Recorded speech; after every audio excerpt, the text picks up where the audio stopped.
Ya. Hebreos capítulo 8. Vamos a leer todo el capítulo. ¿De acuerdo, hermanos? Leámoslo detenidamente, pausadamente, es decir, sin comernos los signos de puntuación. Dice así: ahora bien, el punto principal de lo que venimos diciendo es que tenemos tal sumo sacerdote, el cual se sentó a la diestra del trono de la majestad en los cielos. Él es ministro del santuario y de aquel verdadero tabernáculo que levantó el Señor y no el hombre. Todo sumo sacerdote está constituido para presentar ofrendas y sacrificios, por lo cual es necesario que también éste tenga algo que ofrecer. Así que si estuviera sobre la tierra, ni siquiera sería sacerdote, habiendo aún sacerdotes que presentan las ofrendas según la ley. Estos sirven a lo que es figura y sombra de las cosas celestiales, como se le advirtió a Moisés cuando iba a erigir el tabernáculo, diciendo: mira, haz todas las cosas conforme al modelo que se te ha mostrado en el monte.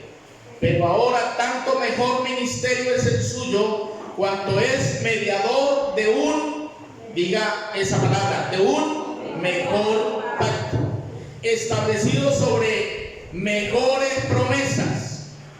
Si aquel primer pacto hubiera sido sin defecto, ciertamente no se hubiera procurado lugar para el segundo.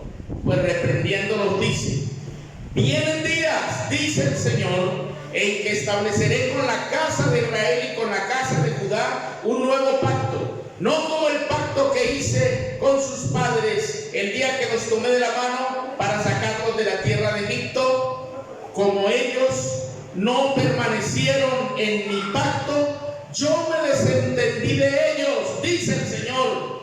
Por lo cual este es el pacto que haré con la casa de Israel después de aquellos días, dice el Señor. Pondré mis leyes en la mente de ellos, y sobre sus corazones las escribiré, y seré a ellos por Dios, y ellos me serán a mí por pueblo.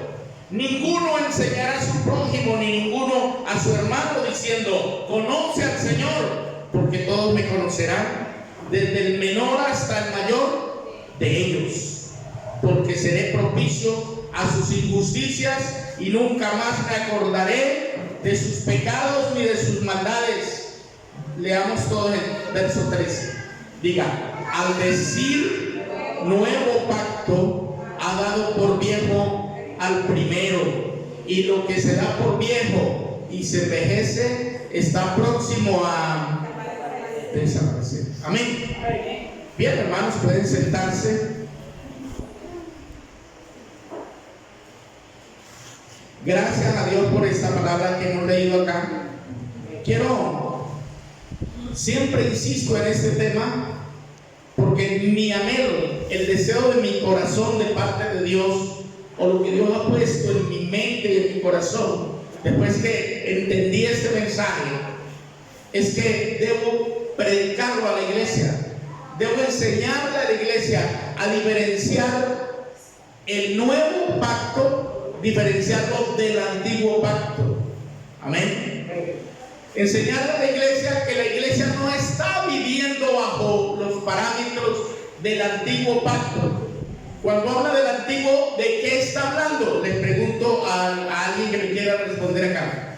Cuando habla del antiguo pacto, ¿de qué estamos hablando? Del pacto de la ley. Ahora, alguien diría: eso quiere decir que la ley no es para nosotros.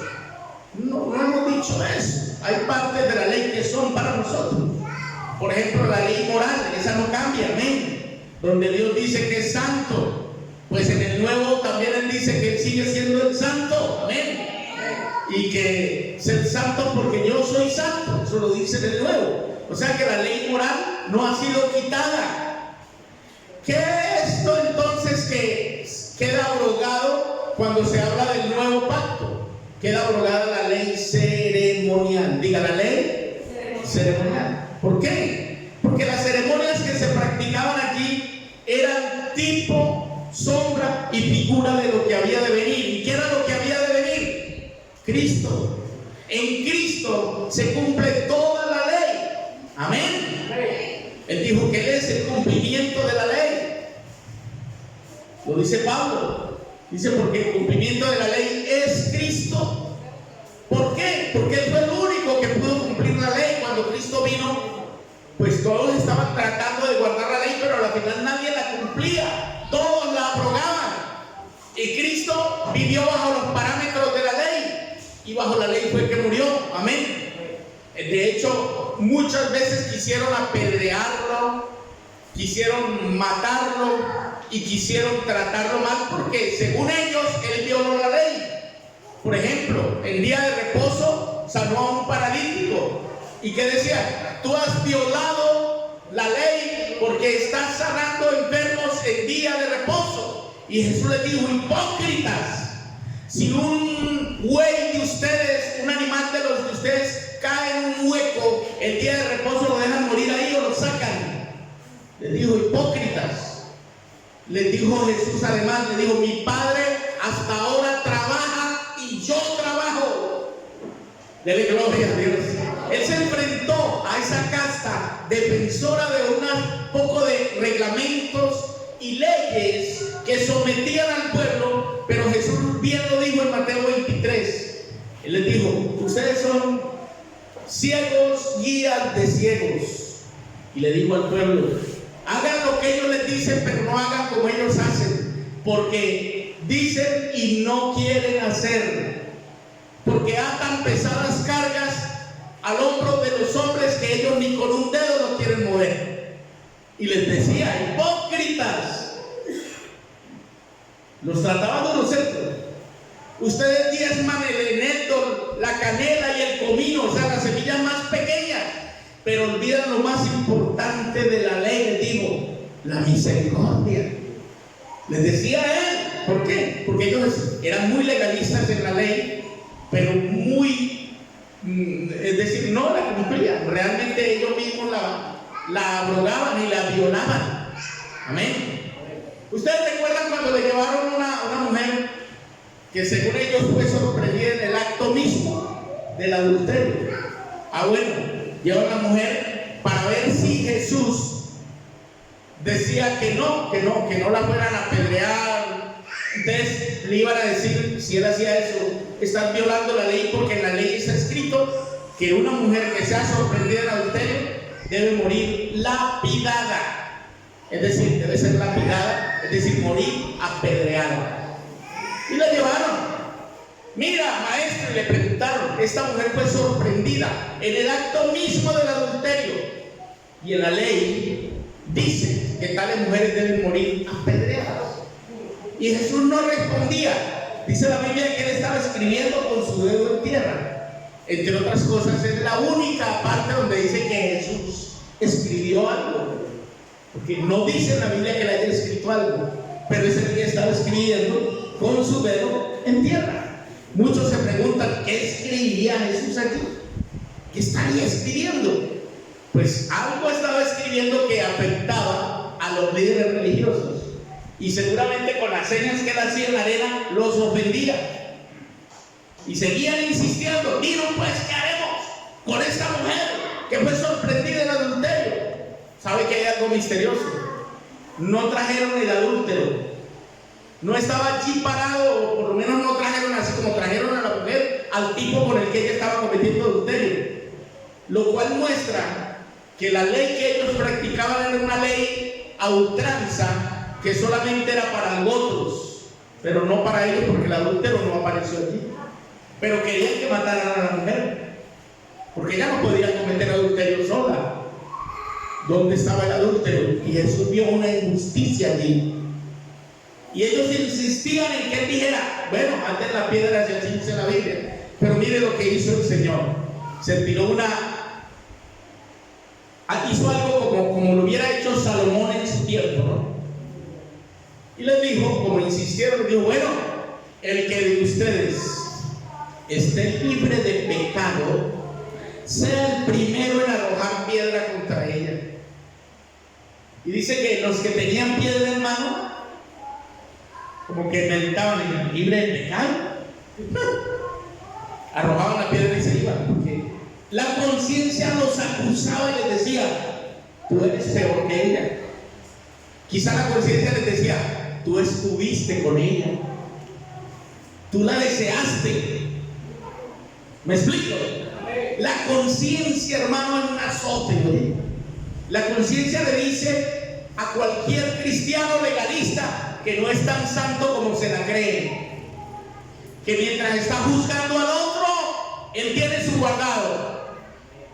Ese es el detalle por el cual Jesús dice: no juzguéis para que no seáis juzgados, porque con el juicio con que juzgáis seréis juzgados, y con la medida con que mides a tu hermano te van a medir a ti. ¿Y por qué echas de ver la paja que está en el ojo de tu hermano sin mirar la viga que tú tienes? Porque casi siempre es así. Cuando señalamos a otro, 3 dedos nos están señalando a nosotros, diciéndonos: tú eres 3 veces más culpable que él, y Dios es testigo. Dios sabe que tú eres 3 veces más que el que está señalando. Casi siempre es así, hermano. Por eso no deberíamos nunca señalar ni criticar a nadie, porque no tenemos la altura moral para hacerlo, como les pasó a ellos aquí. Amén. Por eso ninguno fue capaz, porque su conciencia lo acusaba, y se fueron yendo hasta que se fueron todos. Y Jesús levantó la mirada, y la mujer estaba ahí esperando esa lluvia de piedras, y le dijo: mujer, ¿dónde están los que te acusaban? Y ella mira y dice: todos se han ido. Porque ninguno estaba libre de pecado, porque cualquiera de ellos tenía cualquier cosa que lo acusaba. Y Jesús, que era el único que no tenía pecado, le dijo: mire lo que le dijo: ni yo te condeno. O sea, como quien dice: yo soy el único que podría agarrar capilla de la hija. Pero dijo: ni yo te condeno. Pero mire lo que le dijo: vete y no peques más. Porque Jesús sabía que ella sí era pecadora. Porque Jesús conoce tu corazón y el mío. Y Él sabe que nosotros sí somos personas que fallamos. Amén.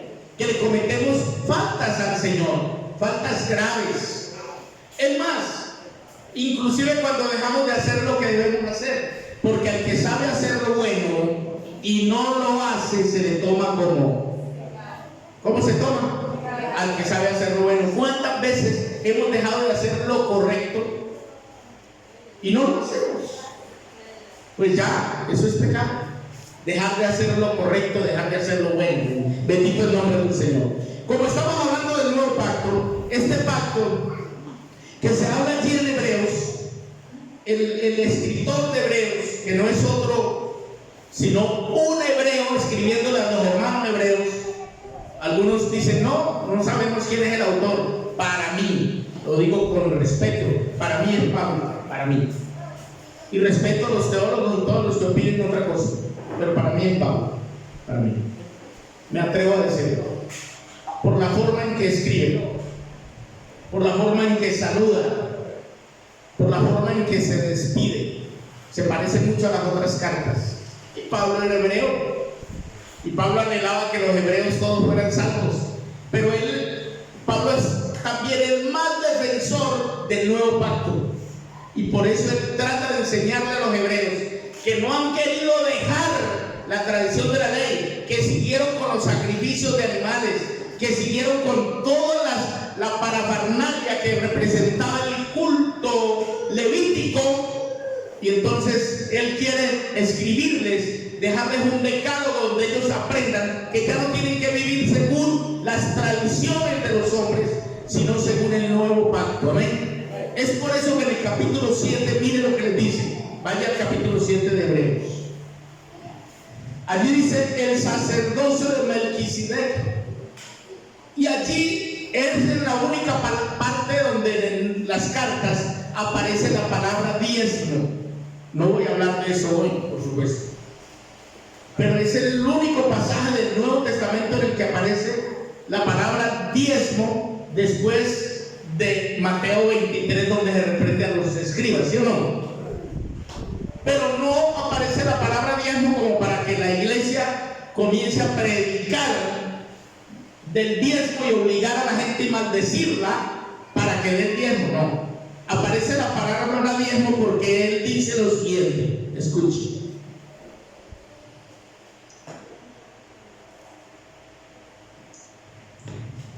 Voy a leer desde el verso, para que siga la lectura con el verso 7. Dice: sin discusión alguna, el menor es bendecido por el mayor, y aquí ciertamente reciben, ¿qué reciben? Está refiriéndose a que en el momento en que se está escribiendo el libro, todavía se está practicando todo lo que tiene que ver con las ceremonias del sacerdocio. ¿Qué sacerdocio había?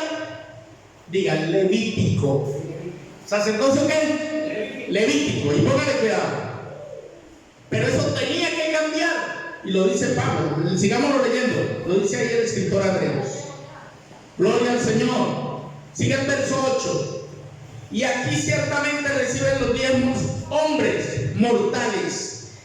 Pero allí uno de quien se da testimonio que vive, se está refiriendo al día en que Abraham llevó el diezmo del botín y le entregó el diezmo del botín de una guerra, por cierto, de un rescate donde quizá hubieron hasta muertos, y él le arrebató todo a esa gente, es decir, le robó todo a esa gente. Y llevó el diezmo y se lo entregó al único sacerdote que había en ese momento sobre la tierra, llamado como Melquisedec. Dice la Biblia, al leer de él, dice: un hombre sin padre, escuche eso, sin madre. ¿Quién era? Dice, sin genealogía, hecho semejante al Hijo de Dios. ¿Quién era? Era Cristo en una manifestación allí. Amén. Era Dios manifestado allí como rey en ese tiempo. Gloria al Señor. Y ese sacerdocio es el que viene a heredar Cristo en este nuevo pacto en el que estamos. Mire lo que dice, verso 9. Y por decirlo así, en Abraham pagó el diezmo también Leví, que recibe los diezmos, porque aún estaba en las entrañas de su padre cuando Melquisedec le salió al encuentro. Quiere decir que Cristo, que es el linaje de Abraham, amén, que cuando habla de la simiente que Dios le da la promesa a Abraham, en tu simiente serán benditas todas las familias de la tierra. ¿Sabe quién es esa simiente? Se refiere a Cristo, amén. La simiente es Cristo. Gloria al Señor, dale gloria a Dios.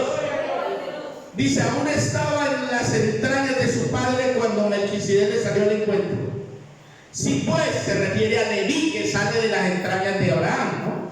Si pues la perfección fuera por el sacerdocio levítico, si la perfección fuera con ese sacerdocio, se refiere al sacerdocio del Antiguo Testamento, bajo el cual recibió el pueblo la ley, amén. Dice, ¿qué necesidad habría aún de que se levantara otro qué? Cuando habla de otro sacerdote, ¿a quién se refiere? Diga, a Cristo. Según el orden de Melquisedec, y que no fuera llamado según el orden de Aarón, pues cambiado el sacerdocio, necesario es también que haya cambio. ¿Se cambió el sacerdocio? Sí, se cambió el levítico. El sacerdocio levítico, que era dirigido por Aarón, sus hijos y toda la casta descendiente de allí, se cambió por el sacerdocio de Melquisedec en este tiempo. ¿Y quién es el máximo o sumo sacerdote? Se llama Jesucristo, amén. A eso es a lo que se refiere el apóstol Pablo. Y póngale cuidado lo que dice: que si ese sacerdocio hubo necesidad de cambiarlo, entonces también hay necesidad que haya cambio de ley. Eso quiere decir que la ley ceremonial de allá fue cambiada por la ley del corazón que el Señor ha hecho en el corazón de cada creyente. Amén.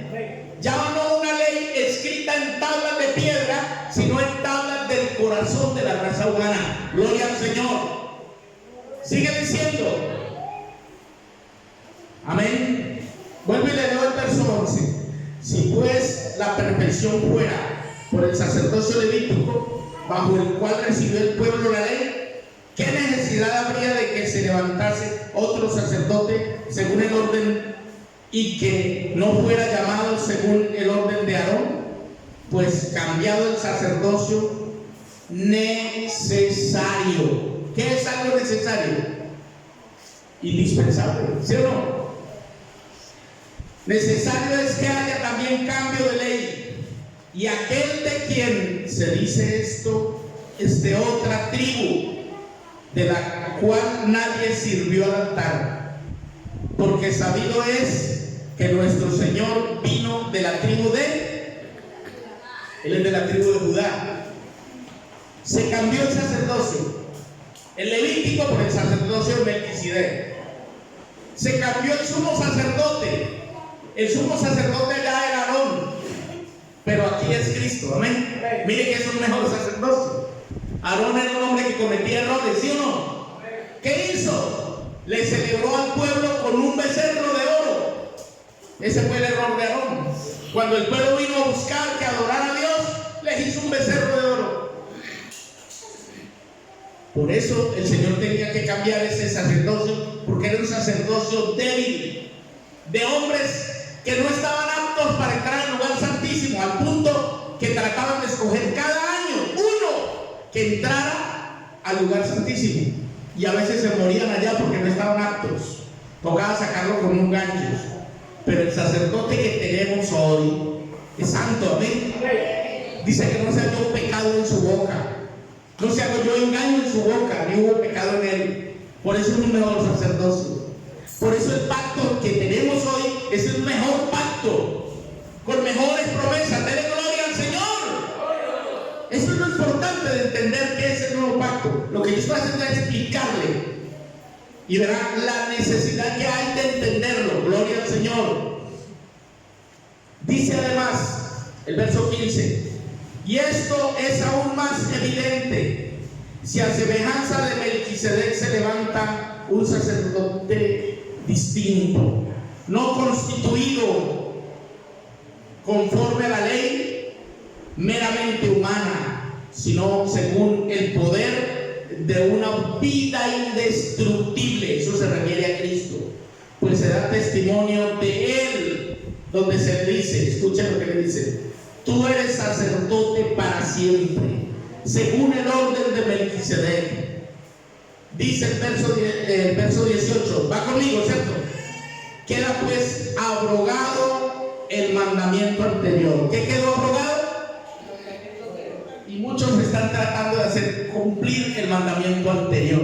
Cuando habla del mandamiento anterior se refiere al antiguo pacto, pero aquí dice que ya quedó abrogado.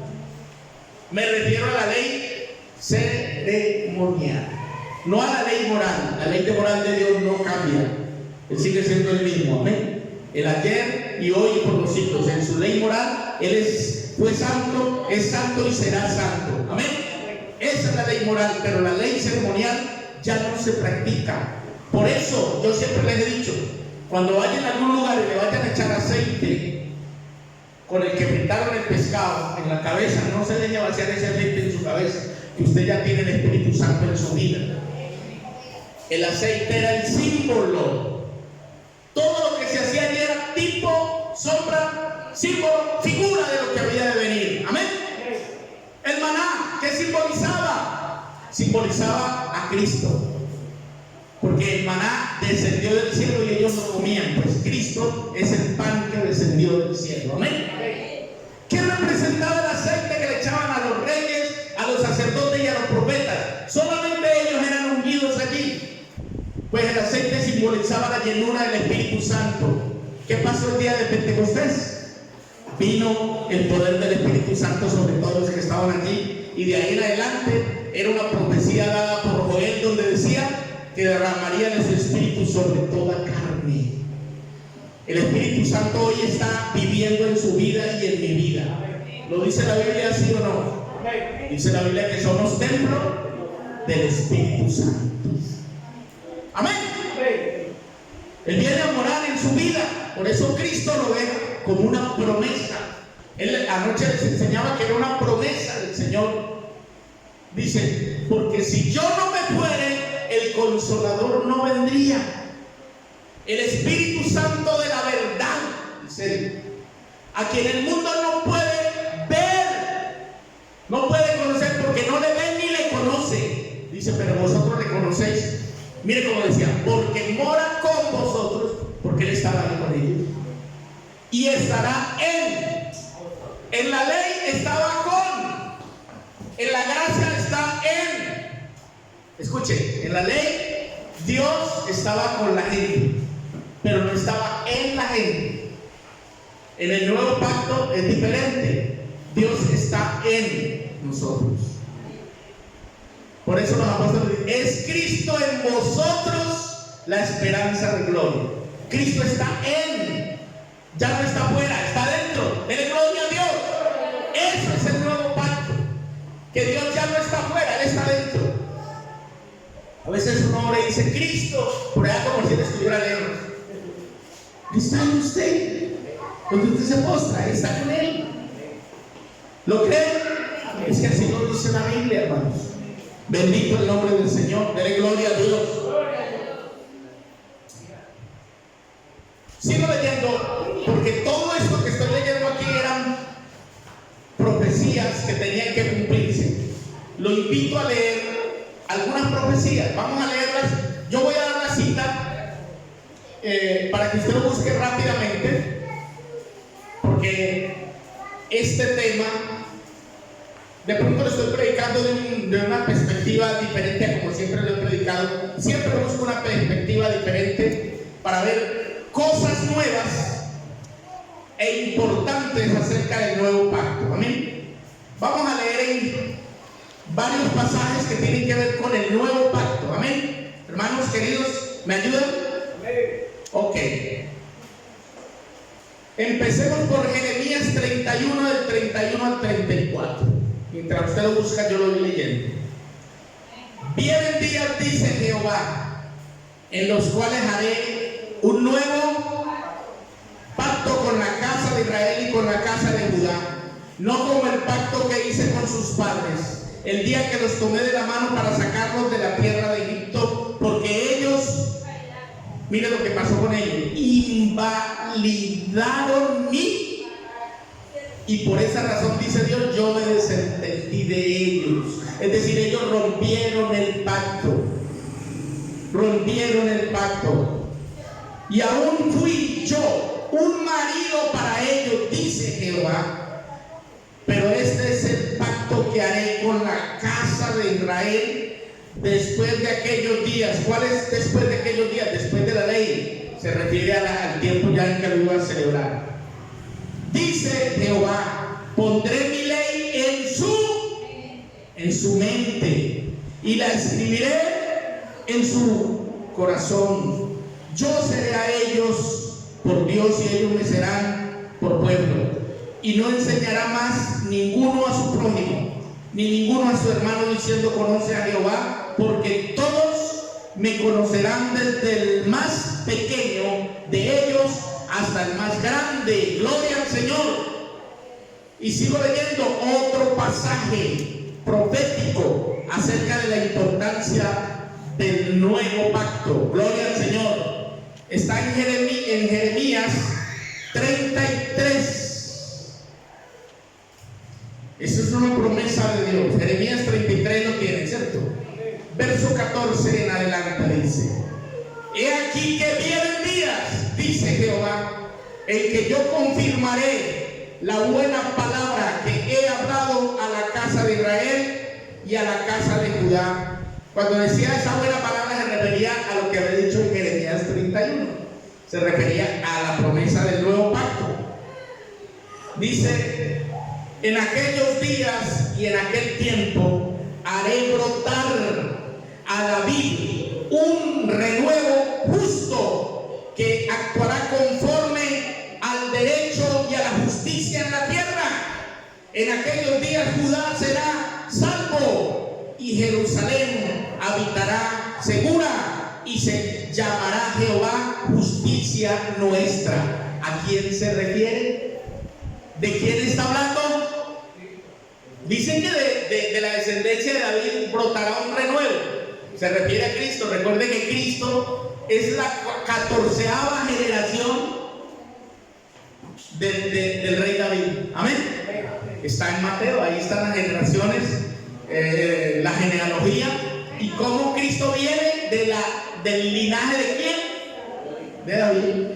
Pastor, sí. ¿Una generación para ese tiempo equivalaría a cuántos años? 100. ¿Cómo? Una generación en ese tiempo equivalaría a 100 años. Parece ser que más o menos era un periodo considerable de una generación para ese tiempo.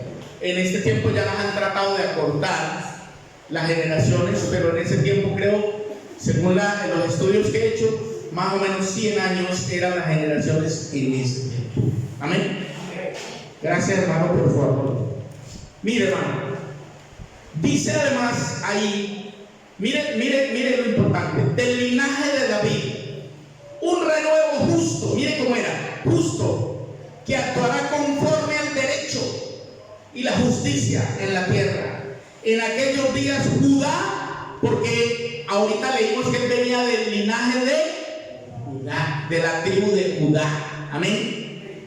Judá será salvo y Jerusalén habitará segura y se le llamará Jehová justicia nuestra. Porque así dice Jehová: no faltará sobre él el trono de la casa de Israel, ni a los sacerdotes y levitas faltará un descendiente que delante de mí ofrezca holocausto, encienda ofrenda y haga sacrificio cada día.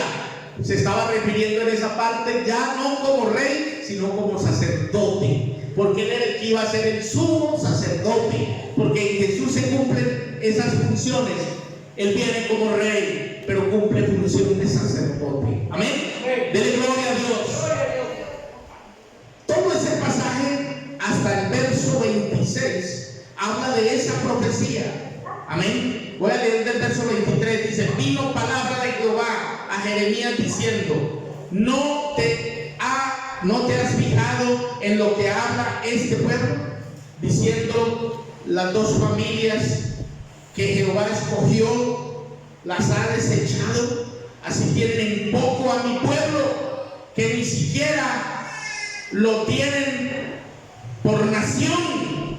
Esto ha dicho Jehová: si yo no he establecido mi pacto con el día y con la noche, si no he puesto las leyes del cielo y de la tierra, entonces es cierto que rechazaré la descendencia de Jacob.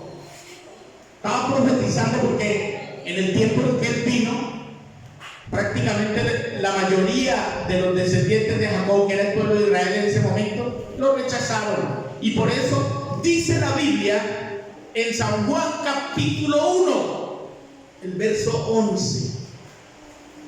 Dice: a lo suyo, dice lo suyo, no los suyos. Dice lo suyo vino, y ahora sí dice en plural, y los suyos no le recibieron. Él vino a lo suyo. ¿Qué era lo suyo? Recuperar el reino de David, que había sido destruido ya. Amén. Y los suyos, que eran los descendientes de su tierra, los israelitas, dice, no le recibieron. ¿Por qué lo rechazaron? Porque el día que él fue, después de los ayunos de 40 días, llegó a Jerusalén, donde se había criado. Y allá entró a la sinagoga. Y cuando entró, le dieron a leer el libro del profeta Isaías, que no era un libro, era un rollo, era un porque se envolvía así, porque era hecho era una tira larga, porque no existía el libro todavía. Pero ahí, el traductor aquí le dieron el libro, para que lo entendamos, ¿cierto? Pero era un rollo. Él desenvolvió el rollo del profeta y comenzó a leer la escritura donde dice: el Espíritu del Señor está sobre mí. Usted sabe que viene de ser bautizado. Y allá en el bautizo sucedió un fenómeno impresionante, que es donde algunos se pegan a decir que hay 3 dioses, pero que la Biblia no explica eso. Y que usted lo debe entender por el Espíritu. Porque allí, ¿qué sucedió? Cuando él llega en la fila que Juan está bautizando, entonces Juan, cuando lo ve, él recuerda que le acaba de decir a la gente: mire, yo los bautizo con agua, pero en medio de ustedes hay uno que es más poderoso que yo. Mire, yo ni siquiera soy digno de desatar encorvado el calzado de su pie. No soy digno. Él lo va a bautizar con Espíritu Santo y fuego. Y en ese momento, cuando en la fila viene un personaje que a él lo impresiona, lo impacta y le queda mirándolo y dice: yo antes necesito ser bautizado por ti. Pues dice: bautízame, Jesús, por favor, porque yo estoy bautizando a todo el mundo, pero yo necesito que tú me bautices. Y él le dijo: ven, cálmate, Pancho, es ahora, porque así conviene que cumplamos. O sea, él veía extraño, él iba a bautizar al creador del mundo, hermano, manifestado en carne, ¿no? No, yo antes, bautízame. Y le dijo: deje ahora, deje así, porque así conviene que cumplamos toda justicia. ¿Lo han leído? Y dice que cuando lo bautizó, sucedió lo que Dios le había dicho a él. Le dijo: sobre quien vieres descender el Espíritu Santo en forma corporal como paloma, ese es ¿quién? Vaya, léanlo en Isaías 40, el verso 3. Lean, para que usted se dé cuenta quién era. Isaías 43, ¿qué dice? Léalo en voz alta a alguien, que lo van a escuchar. Clama en el desierto, prepara camino a Jehová. ¿A quién había que prepararle camino? A Jehová. El que se iba a aparecer aquí era él. El que está cansado en la soledad. Amén. Ahora lea el cumplimiento de esa escritura en Marcos 1:3. ¿Qué dice? Voz del que clama en el desierto, preparad el camino del Señor. Amén. Miren, lo cambiaron de Jehová al Señor. ¿Por qué? Usted dice: ¿por qué lo cambiaron? Porque si dijera Jehová, sabíamos que es el mismo, ¿cierto? Pero al cambiarlo del idioma hebreo al griego, entonces cambió Jehová por Señor. Y ahí muchos están confundidos y por eso no saben que es el mismo. Porque el que iba a venir era ¿quién? Jehová. El que venía era Jehová. Preparar camino a Jehová, enderezar sendas, enderezar sus veredas. Era Jehová el que venía. Amén. Pero ellos, cuando ven a Jesús, se asustan. Entonces, estamos esperando a Jehová. ¿Y este quién es? Pero Jehová vino vestido de carne. Amén. Por eso dice la Biblia que indiscutiblemente grande es el misterio de la piedad. Dios fue manifestado en carne. Ahí lo están viendo, pero manifestado, y por eso no creyeron, porque lo ven humano. No creen y por eso lo rechazan. Amén. Y ya habían profecías que decían: el Señor mismo les dará señal, porque la Virgen concebirá y dará a luz un hijo y llamará su nombre Emmanuel, que traducido es Jehová con nosotros. Ya estaba profetizado por Isaías en Isaías 9:6. Amén. ¿Qué dice Isaías 9:6? Porque un niño nos es nacido, hijo nos es dado, el principado sobre su hombro, y se llamará su nombre admirable, consejero, Dios fuerte, Padre eterno y príncipe de paz. Un niño que es Padre eterno.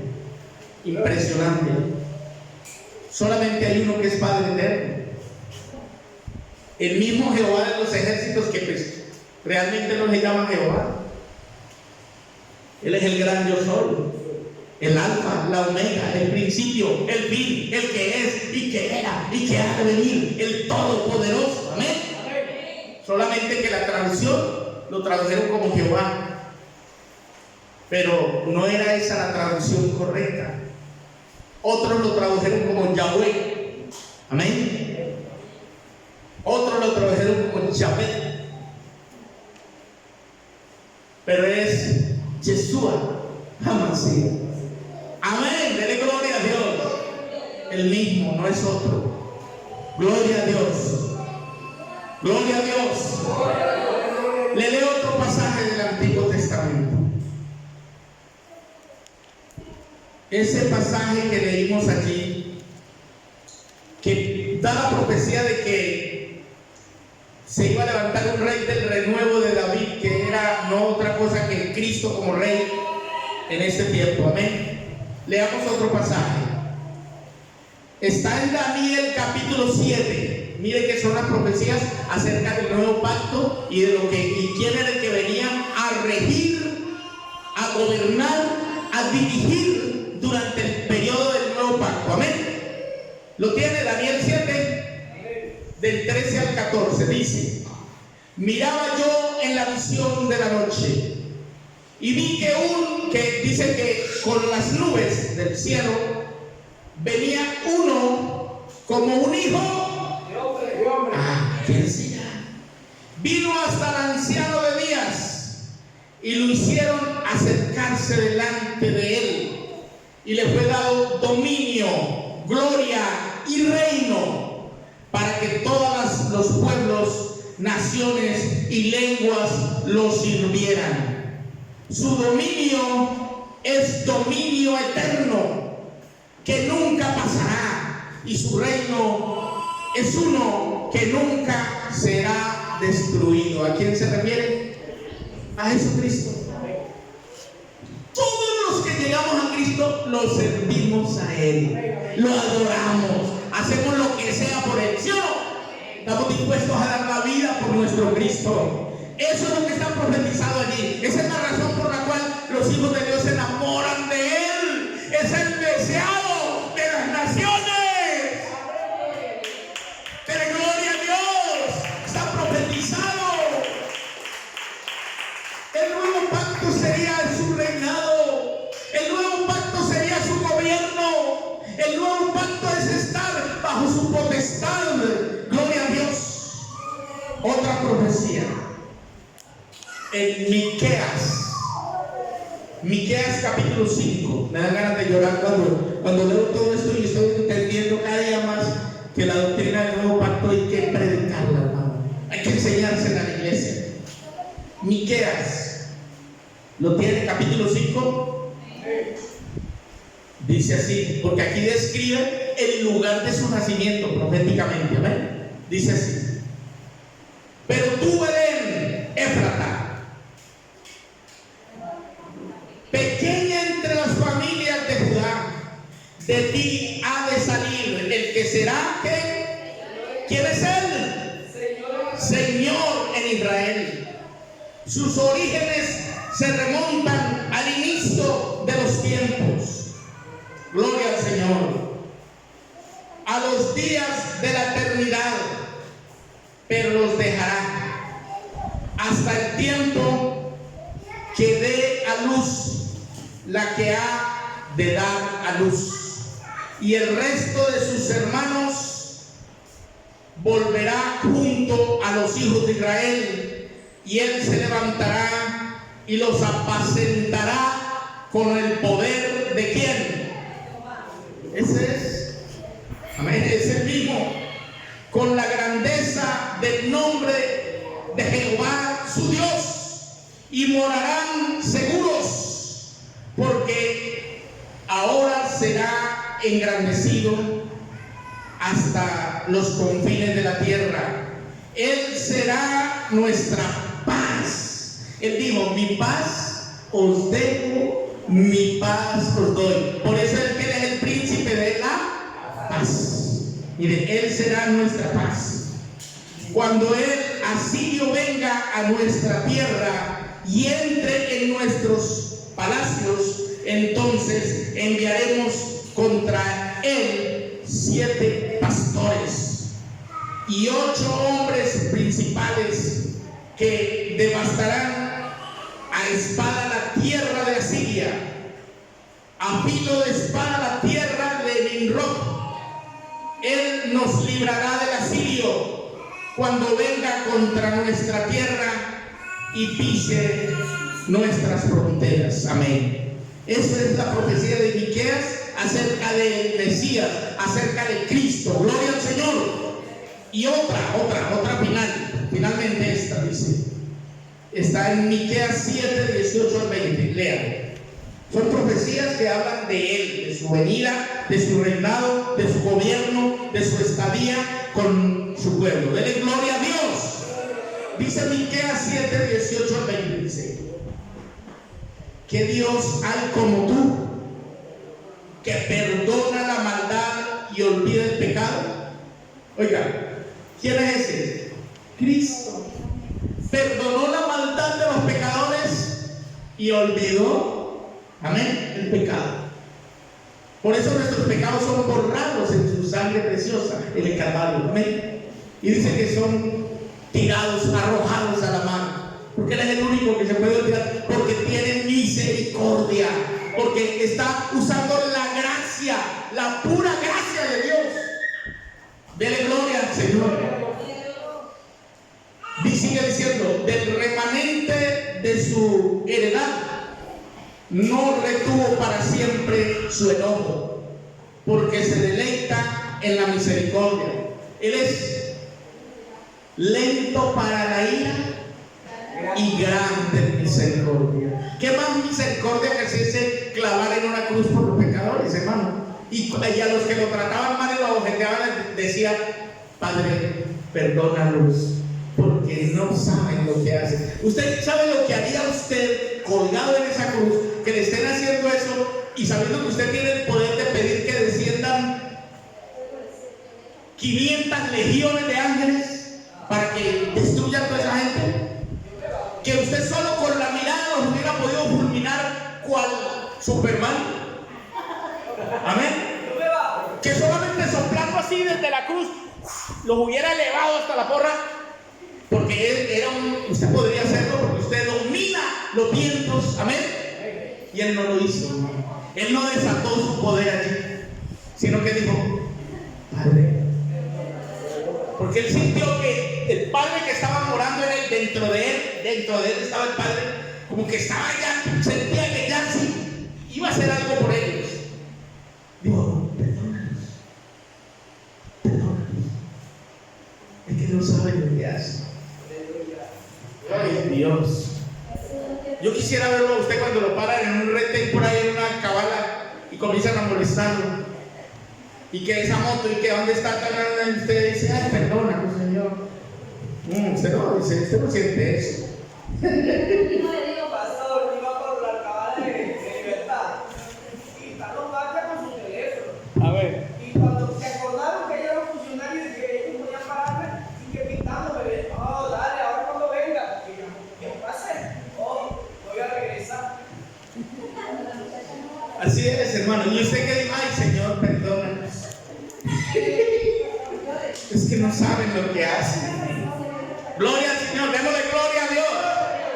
Dice la Biblia: Él volverá a tener misericordia de nosotros, sepultará nuestras iniquidades y echará a lo profundo de la mar todos nuestros pecados. Mantendrá tu fidelidad a Jacob y a Abraham, tu misericordia, tal como lo juraste a nuestros padres desde tiempos antiguos. Es por eso que Él es tan misericordioso y por eso estamos en el tiempo de la gracia. Pero hay gente que no le gusta, no le entiende la gracia y quiere irse a la ley, a tratar de guardar los mandamientos de Dios y que no sé qué, y vienen organizaciones que dicen: hay que guardar los 10 mandamientos y no guardan ni uno. Y resulta que en el nuevo pacto, Pablo, él dijo que esos 10 mandamientos, la ley y los profetas, solamente se resume a 2: amar a Dios sobre todas las cosas y al prójimo como a sí mismo. Amén. Y con eso usted ya cumplió la ley. Usted lo ha leído en Romanos 13. Amén. Usted lo ha leído. Este es el cumplimiento de la ley. El cumplimiento de la ley es el amor. Ese es el cumplimiento de la ley. Pero hay gente que guarda los 10 mandamientos y aborrece a su hermano. Guarda los 10 mandamientos y está cantando en el templo, y cuando vea a ese que le hizo un me cae gordo, me cae mal. Entonces, no hay nada. Porque estamos en el nuevo pacto, y en el nuevo pacto lo que gobierna es el amor de Dios. Por eso ese pasaje leído por la hermana al inicio, la preeminencia del amor. Ahora permanecen estas 3 cosas. ¿Cuáles? La fe, la esperanza y el amor. Mire que la fe es muy grande, hermano, pero es mayor el amor. Porque sin fe es imposible agradar a Dios, pero el amor es mucho más grande. Amén. Puesto que aquí vamos a darle gracias a Dios por esta palabra. Gloria a Dios. Hermana, le entrego con lo que prediqué la herramienta de trabajo para alguna de las niñas. Y vamos a orar, hermano. Póngase en pie, vamos a orar a Dios.